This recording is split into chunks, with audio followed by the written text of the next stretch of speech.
사회복지 정책의 개념. 사회복지 정책은 인간이 사회생활을 영위하는 데 필요한 인간의 기본적인 욕구가 있죠. 그걸 충족하고 사회 문제를 해결하기 위한 목적이 있겠죠. 왜냐하면 그냥 정책이 아니잖아요. 사회복지 정책이니까. 사회복지 프로그램 개발 및 이를 구체화하고 가치를 배분하는 활동을 의미합니다. 그리고 이 경제정책이란 것도 있잖아요. 경제정책. 경제정책은 경제이니까 시장 경제의 원리에 입각한다면 사회복지 정책은 시장 경제, 시장의 원리가 아니겠죠. 사회복지 정책은 연대성의 원리거든요. 거기 보면 경제정책과는 달리 서비스 구매력이 없는 사회적 약자들의 욕구를 대상으로 하기 때문에 시장 경제의 원리가 아닌 시작 사회적 연대 원리 말씀드렸어요. 사회 연대의 원리에 의해서 재화와 서비스를 분배하는 것입니다. 자, 그러면 왼쪽 날개 쪽에다가 이걸 하나 쓰시죠. 사회복지라는 말이 들어가 있어요. 사회복지라는 말이 들어가 있고 팔러시라고 하는 정책이 들어가 있다. 그러면 사회복지 요소가 가미되어 있기 때문에 두 가지를 쓰려고 해요. 가치 중립적이 아니라 가치 지향적이겠죠, 당연히. value, 가치를 지향한다. 그런데 시험에 가치 중립적인 성격이 있다 이런 식으로 출제위원이 써요. 그럼 이건 틀린 지문이 됩니다. 그 다음에 두 번째 사회연대의 원리다 라고 했어요. 사회연대성의 원리. 자, 이렇게 정리해야지 시장의 원리라고 하면 안 돼요. 시장의 원리는 경제정책이다 이렇게 정리할 수 있죠. 워밍업 했네요. 2번 사회복지의 구성요소와 영역입니다. 1번 구성요소에 주체와 객체가 있습니다. 주체하면 생각나는 게 공공과 민간 생각나죠? 그 다음에 객체는 위에서 했어요. 욕구와 문제겠죠. 욕구와 문제를 해결하는 것이 목적이잖아요. 우리가 객체가 바로 대상이고 목적이라 하거든요. 사회복지 주체는 개인, 가족, 이웃, 직장, 지역사회, 국가에 이르기까지 다양합니다. 일반적으로 사회복지 주체는 공공부분, 중앙정부나 지방정부가 이게 해당될 수 있고요. 민간 부분이라는 두 가지 부분으로 논의가 됩니다. 민간 부분을 보시면 개인, 가족, 친족, 이웃, 종교, 기업, 사회복지법인 이 모든 것들을 민간 부분이라 해요. 자, 그 다음에 객체는 사회적 욕구와 사회 문제가 있죠. 이 사회적 욕구, 개인주의적 이념, 왜 개인의 욕구니까 그 다음에 기능주의 이론에 기초한다라고 했어요. 자, 제가 지역사회복지할 때 이런 말씀을 드렸죠. 사회 부적응이 대상인 것이 바로 기능주의 관점이다 이런 말을 했잖아요. 우리가 욕구가 있는데 그 욕구 충족이 안 되면 사회에 적응하기가 힘들겠죠. 이렇게 해서 정리하시면 돼요. 외우려고 하지 마세요. 사회적 욕구란 현재 결핍된 상태와 원하는 상태 사이에 존재하는 차이를 말해요. 그러니까 원하는 것은 이만큼인데 지금 채워진 것은 이만큼밖에 안 돼요. 그러면 이게 결핍된 게 생겼죠. 이게 바로 이제 욕구가 발생했다, 요구가 생겼다라고 하는 겁니다. 바람이나 선호로서의 욕구이며 객관화된 부족함, 결핍으로서의 욕구를 말하는 것이다. 자, 그 다음에 사회 문제가 있습니다. 사회 문제의 대표적인 게 사회 불평등이에요. 사회 불평등. 그러면 이것도 생각나십니까? 네, 지역사회복지에서 맨 앞에서 갈등주의 이런 말 했었잖아요. 갈등주의 관점 같은 경우는 문제 대상이 불평등이다 이렇게 말했죠. 이거는 개인적인 문제가 아니에요. 이거는 집단적인 문제예요. 집단적인 불평등의 문제. 그래서 집단주의 이념과 갈등주의 이론에 기초한다 해요. 이것도 외우지 마세요. 그냥 이렇게 되는 거구나. 의미는 지역사회복지에서 배운 대로 연결하시면 돼요. 개인들이 기본적인 욕구를 충족하지 못하여 사회적으로 문제화된 건데 여기에서 사회적 부적응이라든지 사회 불평등이라든지 사회해체 이 모든 것들을 우리가 사회 문제라고 말할 수 있죠. 자, 이런 거 아십니까? 개인 문제가 사회 문제 될 수 있는 거 아십니까? 그렇죠. 사회 부적응은 개인적인 문제라고 말씀드렸잖아요. 근데 이게 사회 문제가 될 수 있어요. 자, 됐습니다. 이 정도 보시고요. 사회복지 정책의 영역입니다. 자, 영역이니까 몇 가지 이렇게 나오겠죠. 이거는 이제 여러분들이 단순 암기다라고 보시면 돼요. 암기하는 방법을 가르쳐 드릴 거예요. 일반적으로 사회복지 정책의 주요 분야를 소득 보장, 건강, 교육, 주택, 개별 사회적 서비스 이거를 이제 사회복지 서비스라 해요. 5가지로 구성된 것으로 본다. 이렇게 말했던 분이 마셜입니다. 자, 이를 더 확장시킬 경우 조세, 노동은 고용과의 연관성이 있죠. 고용노동부라고 하잖아요. 자, 이걸 포함하는 것으로 볼 수 있다. 이걸 이제 광이라고 합니다. 그래서 팁이 두 가지가 나와요. 첫 번째는 마셜에 의해서 나온 협의회 사회복지 정책 영역이고, 두 번째는 이제 광의 사회복지 정책 영역이 따로 있어요. 이거는 시험에 출제된 바가 없어요. 그러니까 여러분들이 너무 기를 쓰고 외울 필요는 없다. 방법을 가르쳐 드린다 했는데 아주 간단해요. 자, 이걸 우리가 협의회 영역이라 합시다. 협의회 정책 영역이다. 자, 그러면 이 협의 영역에 포함되어서 두 가지 영역이 더 들어가면 이 하얀 쪽은 광의 영역이 된다. 이렇게 정리할 수 있어요. 자, 협의회 영역은 어떻게 외우냐? 건, 소, 주, 교, 사 이렇게 외우시면 돼요. 자, 그러면 광의는 노, 초, 광입니다. 이런 식으로 외우시면 돼요. 자, 여기가 뭐예요? 이제 같이 해봐요. 시작. 건강, 소득, 주택, 교육, 사회복지. 그럼 이건 뭐예요? 노동. 이거는 뭐예요? 조세가 돼요. 그래서 협의의 영역은 마셜에 의하면 5가지고 광의 영역은 합쳐지니까 7가지다. 이렇게 정리할 수 있다 이거죠. 자, 요거 하나 날개 쪽에 그리시면 돼요. 자, 이제 사회복지 정책의 목표로서의 가치입니다. 3번 별표 2개. 여기가 이제 시험에 나오는 거예요. 진짜 잘 나오는 거예요. 그래서 별표 2개입니다. 자, 평등이 쭉 깔렸어요. 이 평등을 보면 수량적 평등, 비례적 평등, 기회의 평등이 있어요. 자, 이 세 가지의 평등이 시험에 잘 나오고요. 그 다음에 밑에 박스에 보면은 두 번째 조건의 평등이라는 것도 있어요. 조건의 평등이라는 것은 이제까지 우리 시험 선택지에 나오긴 나왔지만 답이 된 적은 한 번도 없어요. 그래서 조건의 평등이라는 것도 있구나. 이렇게 알고 계시면 돼요. 그러면 시험에 가장 많이 나오는 게 1, 2, 3번이에요. 수량적 평등의 별표 하나, 비례적 평등의 별표 하나, 그 다음에 기회 평등의 별표 둘입니다. 기회 평등이 더 잘 나왔거든요. 그래서 기회 평등의 별표를 하나 더 쳤습니다. 자, 수량적 평등이란 따라해 보세요. 수량을 똑같이, 시작, 수량을 똑같이 하는 거예요. 그게 바로 결과적으로 모두 다 같다라고 해서 결과의 평등이라고 해요. 능력 달라요. 기여도 달라요. 그런데 똑같이 줘요. 이게 바로 수량적 평등이에요. 자, 그러면 비례적 평등은 뭐겠어요? 비례가 힌트제예요. 비례. 능력에 따라, 그 다음에 기여에 따라 주는 거예요. 능력이 많다, 기여를 많이 했다, 그럼 많이 가져가는 거고, 그렇지 않다, 그럼 적게 가져가는 겁니다. 이걸 우리가 영어로 equality, 뭐라고 하죠? 공평하다라고 해요.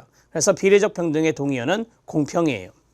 자, 기회 평등은 뭐냐? 우리가 이런 말 많이 하죠. 기회 균등이란 말을 많이 해요. 그겁니다. 대개 이제 소수자, 사회적 약자들에게 기회를 많이 주죠. 이런 것들이 바로 이제 기회 평등인데, 이 기회 평등은 소극적인 의미가 있어요. 왜 그럴까요?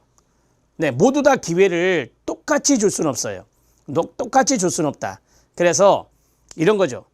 과정상 기회를 주는데, 똑같이 주는데 결과까지 보장을 안 해주는 거예요.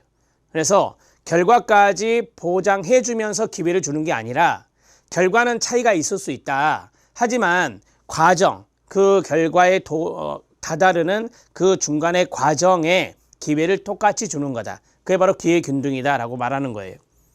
그러니까 이 세 가지가 모두 다 달라요. 모두 다 의미가 다릅니다. 자, 어느 정도 이제 큰 그림을 그려드렸거든요.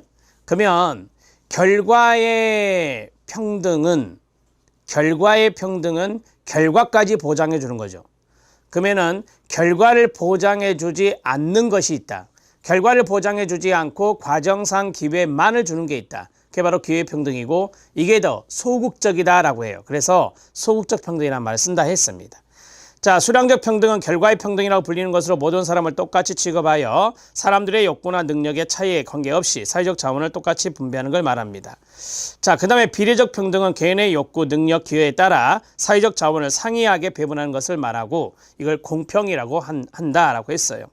이제 1번 같은 경우는 공산주의와 연관성이 있겠고, 모든 인민의 평등과 같은 거. 그 다음에 두 번째는 자본주의와 연관성이 있겠죠.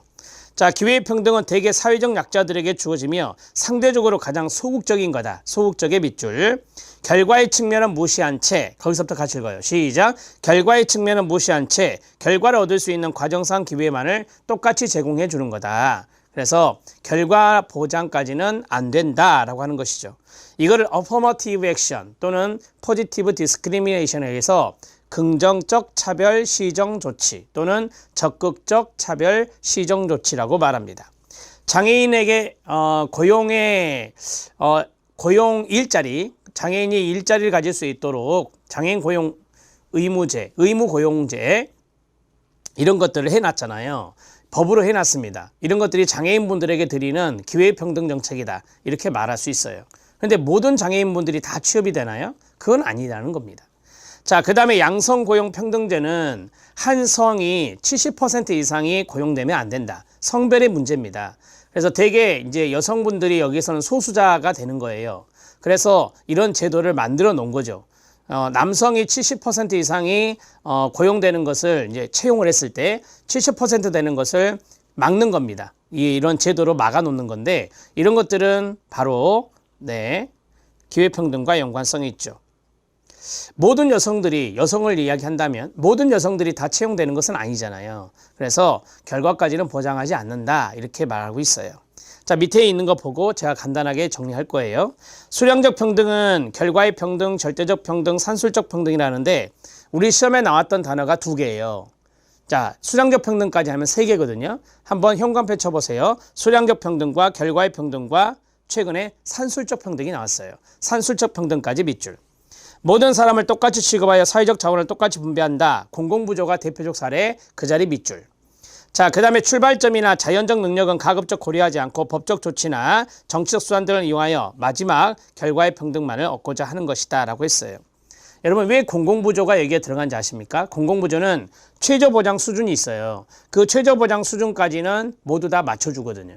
생계급여, 최저보장 수준이 중위소득의 30%예요. 그래서 여기까지는 보장해 주기 때문에 제가 그랬잖아요. 마지막 결과의 평등만을 얻고자 한다. 그 마지막 결과의 평등이 최저보장 수준이 바로 공공부조 제도에 있어요. 비례적 평등은 공평, 형평과 동의하다. 개인의 능력, 기여도에 따라서 사회적 자원을 상이하게 배분한다. 여기에 대표적인 건 사회보험입니다. 사회보험료를 많이 내는 분은 기여를 많이 한 거죠. 사회보험료를 적게 낸 분은 적게 기여한 거예요. 국민연금이 여기에 대표적인 거죠. 많이 기여했으면 많이 받는 것이고 연금을 적게 기여했으면 적게 받는 거예요. 자, 그 다음에 기회의 평등입니다. 각 개인은 개인의 소질과 능력을 자유롭게 개발할 평등한 권리와 기회를 가질 뿐만 아니라 동일한 업적에 대해서는 동일한 보상이 주어진다라고 했는데요. 이런 것들이 바로 드림스타트 사업과 연관성이 있습니다. 드림스타트 사업 같은 경우는 저소득층 아이들에게 공평한 출발의 기회를 주는 거예요. 그래서 이것을 우리가 기회평등 정책이다 이렇게 이야기하고 이 드림스타트가 기회평등과 연결되어서 시험에 출제된 바도 있습니다. 자, 그 다음에 조건의 평등이 있어요. 조건의 평등은 뭐냐면 기회평등이 약간 추상적이에요. 좀 모호성이 있거든요. 그래서 좀 더 구체화시키자라고 하는 것이 바로 조건의 평등입니다. 예를 들어서 중증장애인이 있고 경증장애인이 있어요.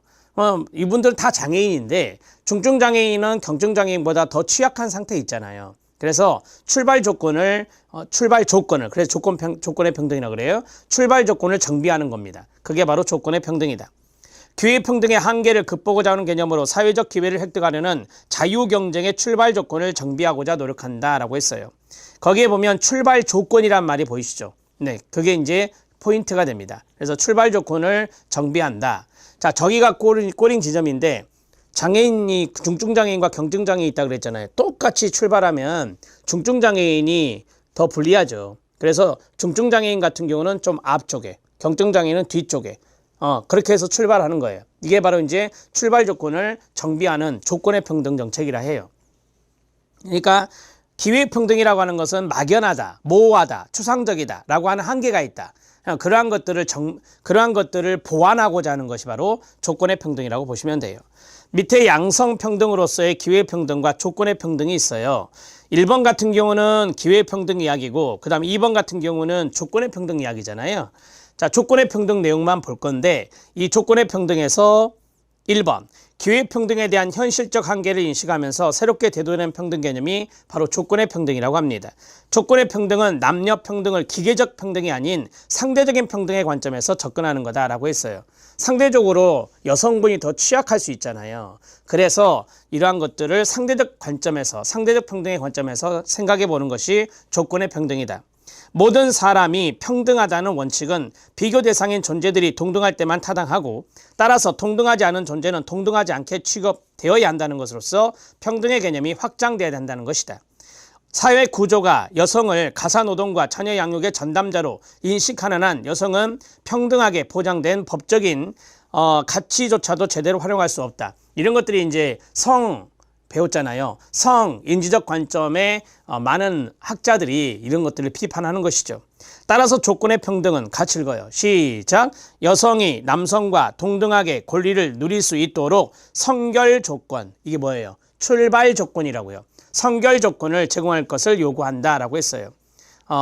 미리 이제 성결 조건이 여성이 좀 더 앞에서 출발하게 해야 된다라고 하는 것이에요. 그게 바로 조건의 평등이다. 이렇게 정리할 수 있습니다.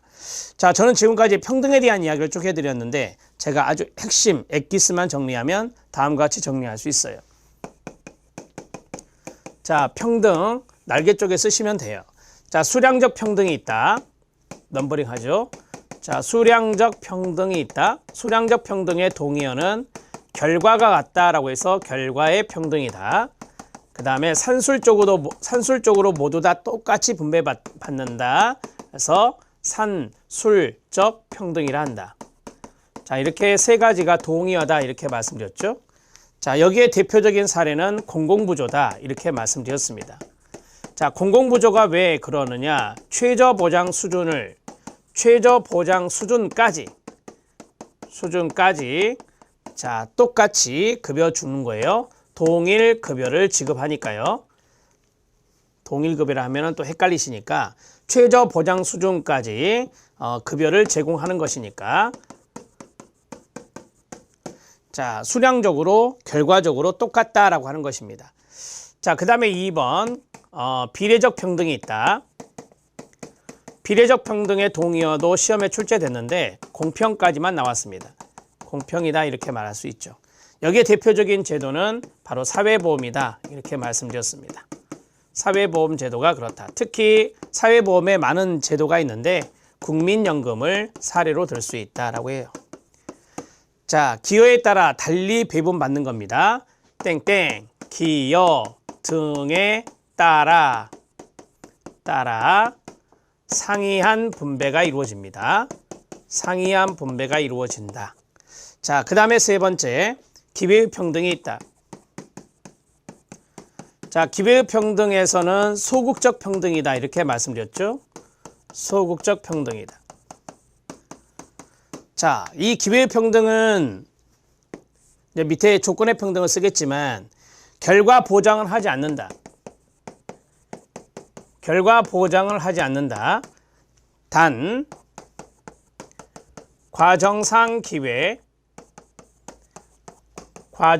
기회만 균등하게 제공한다. 자, 여기에서 이제 우리가 좀 막연하다, 모호하다라고 하는 단점이 있어요. 자, 여기에 대표적인 사례를 여기다 쓰겠습니다. 대표적인 사례는 시험에 나왔던 대로 드림 스타트 사업. 드림 스타트 사업은 뒤에 정책 마지막 부분에 또 따로 배웁니다. 자, 마지막 네 번째는 조건의 평등이 있다. 자, 이 조건의 평등은 남녀가 됐든 장애인이 됐든 간에 출발 조건을 성결 조건이라는데 그것을 구체적으로 정하는 겁니다. 출발 또는 선결 조건을 구체적으로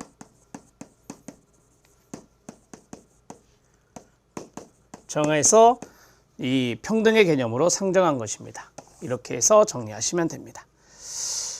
자, 여기에서 만약에 이제 여러분들이 시험 볼 때 우리가 공무원 시험 같은 경우는 국가에서 또는 지방정부에서 이 공무원을 채용하는 것이기 때문에 인사혁신처에서 이 문제들을 출제를 해요. 영어를 줍니다. 영어를 좀 쓸 건데요. 포지티브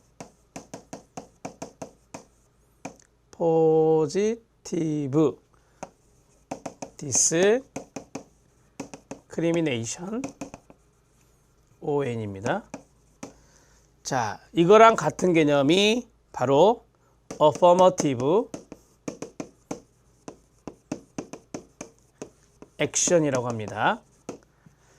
자, 그대로 번역하면 적극적 차별이라 하고요. 긍정적 조치라고 해요. 자, 이렇게 나오면 이것은 앞에서 했던 기회의 평등과 연관성이 있다. 이걸 풀어드리면 긍정적, 적극적인 차별 시정 조치다. 이렇게 말을 해요. 영어가 반드시 주어질 거예요. 이 영어를 기억해 놓으시고 이게 나오면 기회의 평등이다. 이렇게 보시면 됩니다. 자, 됐고 그 다음 효율성으로 들어갈게요. 자, 효율성도 나옵니다. 잘 나옵니다. 효율은 수단으로서의 효율이 있어요. 1번과 2번에 보면 목표 효율, 운영 효율이 있습니다. 이걸 수단으로서의 효율이라 하고요. 자, 그 다음에 3번 아래 박스에 보면 뭐가 나오죠? 배분적 효율, 즉 파레토 효율이란 말이 나옵니다. 그래서 목표율성과 운영효율성과 파레토 효율성 이 세 가지를 정리하시면 되는 건데요. 자, 효율은 주어진 투입 비용에 비해서 가장 큰 산출, 효과, 결과를 의미합니다. 우리가 보통 말하는 효율성이죠. 자, 최소한의 자원을 투입하여 최대한의 결과를 얻는 것을 효율이라 하는데, 자, 목표율성이 있다. 이것의 동의어가 뭐죠? 정책 표적의 효율성이라고도 하고 그 다음에 대상 효율성이라고도 합니다. 자, 여기 대상이 있어요. 정책의 대상이 있어요. 이 사람들을 제대로 선별해서 뽑아요. 그리고 이분들을 위한, 이분들에게 드리는 재원을 집중적으로 할당해서 드리면 이것은 목표에 딱 적합하게 드린 거예요. 이게 바로 목표율성이다라고 하는 거예요. 자, 그 다음에 운영효율성은 뭐냐면 운영효율성은 운영이란 말이 중요해요. 운영할 때 비용의 낭비가 많으면 안 돼요. 운영할 때 비용의 낭비가 적어야 되고요. 그 다음에 효과적이어야 돼요. 그래야 운영효율성이 높다라고 일반적으로 말해요. 목표율성은 정책이 목표로 하는 대상들에게 그 정책에 사용되는 자원이 얼마나 집중적으로 할당되는가의 여부를 판단하는 기준이 되고요. 운영효율성은 정책을 운영하는 데 있어 얼마나 적은 비용을 사용하는가. 운영하는 데 있어. 운영의 동그라미. 운영하는 데 비용의 낭비가 있으면 안 된다. 이렇게 말씀을 드렸죠. 자, 그 다음에 3번은 좀 이따 보기로 하고 배분적 효율, 파레토 효율을 보겠습니다. 이 배분적 효율이나 파레토 효율은 현실적으로 이 도달하기가 어려운 효율이에요. 완전 경쟁 시장에서나 일어날 수 있는 것이 파레토 효율이거든요. 파레토는 경제학자 이름인데 우리가 이제 완전 경쟁 시장이 아니잖아요. 자본주의는 불완전 경쟁 시장이란 말이에요. 그래서 이러한 파레토 효율은 완전 경쟁 시장에서나 일어날 수 있는 거지 현실적으로는 이루어지기 어려운 것이다라는 것을 먼저 알아놓으시고, 완전 경쟁 시장에서 개인의 효용을 극대화하려는 이기적인 사람들이 합리적 자발적 선택에 의한 교환이 이루어질 때 파레토 효율적인 사회적 자원 배분이 이루어진다라고 해요. 자, 거기 당구장 표시 있는 거 별표 하나 치세요. 이거 시험에 나왔던 거고요. 어떤 자원 배분이 특정 사람들의 효용을 줄이지 않으면서 끊어주세요. 다른 사람의 효용을 높일 수 있다면 그러한 배분은 파레토 효율의 정의상 효율적이 된다라고 했어요. 자, 어떠한 자원을 배분하는데 말이 조금 어렵나요? 재분배하는데 다른 사람들의 효용을 손상시키지 않고 특정 사람, 다른 사람의 효용을 높일 수 있다. 그러면 이 파레토 효율이다 이거예요. 그런데 여러분들이 알다시피 어떤 자원을 배분하거나 재분배를 할 때 다른 사람의 효용을 손상시켜야 돼요. 다른 사람들이 그 재원을 부담해 줘야 되는 거예요. 그래서 다른 사람의 효용의 가치가 떨어지면서 특정 사람의 효용을 떨어뜨리면서 다른 사람의 효용을 높일 수 있는 것이에요. 그게 우리가 말하는 평등 정책이에요. 그렇죠? 우리가 평등 정책할 때 재분배 정책이라는데 부자들, 중산층의 세금을 걷어서 그것을 재분배해 주는 거잖아요. 그러면 중산층, 고소득층의 사람들은 효용을 떨어뜨린, 이 사람들의 효용은 떨어지는 거예요. 왜? 이것을 부담했기 때문에. 그래서 효용이 떨어진 상태에서 다른 사람의 효용을 끌어올려 주는 거잖아요. 그렇기 때문에 우리가 말하는 사회복지 정책에서의 평등 정책은 파레토 효율상 효율적이지 못해요. 자, 그 이야기가 아래 또 나와요. 2번 사회복지정책은 시장 기재에 결정된 배분을 수정하여 평등의 가치를 구현하는 것을 목표로 한 것이 바로 사회복지정책이에요. 그 과정에서 특정한 사람의 효용을 높이기 위해서는 다른 사람의 효용을 줄여야 된다고 제가 말씀을 드렸죠. 이는 파레토율의 정의상 이러한 재분배는 시작 비효율적이다 이렇게 말할 수 있어요. 자, 이제 3번 들어가면 되겠죠. 따라서 사회적 자원의 배분이 평등적이면서 동시에 파레토율적이지 않는 한 끊어주세요. 사회복지 정책이 추구하는 평등의 가치와 효율의 관계는 대체적일 수밖에 없다. 대체적 오른쪽에 제가 뭐라고 써놨죠? 상충적 X라고 했잖아요. 자, 여러분들이 이런 거 아셔요. 평등정책 좋아. 그럼 평등정책 쓰는데 효율이 저해되면 돼야 안 돼요? 당연히 안 되잖아요. 그러니까 평등정책을 쓰면서도 효율성을 어느 정도 효율성이 따라가 줘야 된다라고 하는 거죠. 이게 두 가지가 상충되면 안 된다니까요. 그래서 평등정책을 썼는데 상충이란 게 이거잖아요. 평등정책을 썼는데 완전 비효율적이에요. 그럼 이거는 문제 심각한 거 아닙니까? 그래서 사회복지 정책에서는 평등 정책을 쓰면서 효율성도 고려해야 된다라고 하는 거예요. 그것을 우리가 거기 영어로 나오면 트레이드 오프라고 하는 대체적이란 말을 쓰는 거예요. 근데 이 자리에 만약에 상충적이란 말이 들어가면 안 된다. 그래서 상충적 X 이렇게 써놓은 거예요. 현실 세계에서 원론적 의미의 파레토 효율적인 사회적 자원 배분은 불가능하다고 말씀드렸어요. 시장 기재를 통한 자원의 배분이 비효율적인 경우가 많아 국가가 사회복지 정책 등을 통해서 시장 기재에 개입을 해요. 국가가. 그래서 사회적 자원의 재분배를 이루는 것이 보다 효과적일 수 있다라고 했어요. 제가 재분배 정책이 평등 정책이다 이렇게 설명해 드렸죠. 자, 밑에 수단으로서의 효율성이 좀 더 구체적으로 설명되어 있는데 여기까지 보고 제가 정리할게요.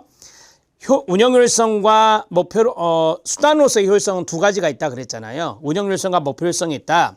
수단으로서의 효율성의 하위 개념들이며 수단으로서의 효율성은 효율성 자체가 1차적인 목표가 아니라 궁극적이고 1차적인 목표를 달성하기 위한 하나의 수단이다라고 하는 거예요. 어떤 제도를 하는데 운영효율성이 따라와야 돼요. 어떤 제도를 하는데 목표효율성이 따라와야 된다라고 하는 거예요. 그게 바로 이제 수단이다라고 하는 거죠. 목표율성은 목표라는 대상에게 대상 동그라미 그래서 대상율성과 동의어 자원이 효율적으로 할당되었는지 판단하는 기준입니다. 공공부조 동그라미 공공부조가 목표율성이 높거든요. 왜? 선별하잖아요. 그래서 공공부조는 상대적으로 저소득층에게 집중적으로 자원을 할당하는 측면에서 목표율성 대상율성이 높습니다. 자, 됐고요. 운영효율성입니다. 정책을 집행하고 운영하는 과정에서 운영의 동그라미 투입되는 운영 비용의 효율을 판단하는 겁니다. 공공부조의 동그라미 공공부조는 운영효율성이 높을까요? 낮을까요? 공공부조 아시잖아요. 공공부조는 자산조사가 필수예요. 그러면 자산조사가 간단해요? 아니죠. 복잡한 절차예요. 자산조사는. 따라서 부양무조도 봐야 되고 소득인정액 봐야 돼요. 따라서 이런 복잡한 절차가 들어가요. 운영과정에. 복잡하면 그만큼 운영상 드는 비용이 많이 들겠네요. 그래서 이 녀석은 운영효율성이 낮다라고 하는 거예요. 공공부조의 경우 자산조사를 시행하고 개별적인 욕구조사를 시행해야 하는 등 막대한 행정비용이 소요되기 때문에 가로 운영효율성이 낮다. 가로 닫고 이런 것들이 시험 지문이에요. 자, 밑에 기출적용 보시죠. 기출적용까지 같이 연거푸해 주셔야 돼요. 수단으로서의 효율, 특정한 목표를 달성하는 데 가능한 한 적은 자원을 투입해서 최대한의 효과를 얻는 것을 말한다. 앞에서 말씀드린 대로 이에는 사회복지 정책의 목표라는 대상이 있는데 자원을 얼마나 집중적으로 할당했는지의 대상효율성, 목표효율성과 끊어요. 정책을 운영하는 데 비용을 얼마나 유효적절하게 투입했는지의 운영효율성을 고려하게 된다. 공공부조는 목표효율성이 높다. 공공부조는 운영효율성이 낮다. 그 자리 밑줄 치면 됩니다. 얼마나 중요하면 이런 것들을 두 번이나 반복해 놓겠어요. 이런 것들이 시험 지문에 정말 잘 나오니까 기억해 놓으시고요. 파레토 효율, 배분적 효율성이라는데 자 1번 정도만 보시면 돼요. 1번의 별표. 더 이상 어떠한 개선이 불가능한 최적의 자원 배분 상태, 사회적 자원의 바람직한 배분이라는 보다 포괄적인 측면에 초점을 두는 것이다 라고 했어요. 여기서 가장 중요한 것이 뭐냐면 최적의 자원 배분 상태, 이게 중요한 거예요. 최적의 자원 배분 상태, 가로 딱 묶어주세요. 이게 무슨 말이죠? 다른 특정 사람의 효용을 떨어뜨리지 않으면서 다른 사람의 효용을 증가시키는 거잖아요. 그래서 최적의 자원 배분 상태라고 하는 거예요.